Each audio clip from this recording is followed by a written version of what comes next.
বাবা। সে বলে তাই, তাহলে তোমাদের ইমামকে ডাকো। সাইয়েদনা ইমাম আবু হানিফা টাইম দিলেন, এই জুমার দিন, আজকে জুমার দিন না, এই জুমার নামাজের পরে ঠিক ভর দুপুরে 2টায় সবাই আমরা একত্রিত হব। নাস্তিকও আসবে, সাইয়েদনা ইমাম আবু হানিফাও আসবে। জুমার সালাতের পরে লোকের বন্যা বয়ে গেল, বাঁধ ভাঙা জোয়ার, অনেক মানুষ। নাস্তিক এসেছে, লক্ষ লক্ষ লোক এসেছে, আসে নাই ইমাম আবু হানিফা। আসে না আধা ঘন্টা, 1 ঘন্টা, 2 ঘন্টা পরে আসছে। নাস্তিক বলে, এই তোমাদের ইমাম যার কোনো সময়ের জ্ঞানই নাই, এর সাথে কিসের তর্ক?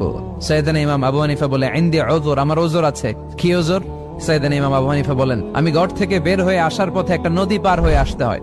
আজকে এসে দেখি নদীর মধ্যে কোনো মানুষ টানুষ নাই, নৌকা নাই, মাঝি নাই, কিচ্ছু নাই। তো হঠাৎ দেখলাম পাশে বিশাল বড় একটা গাছ, এই গাছটা এমনি এমনি 2 ভাগ হয়ে গেল।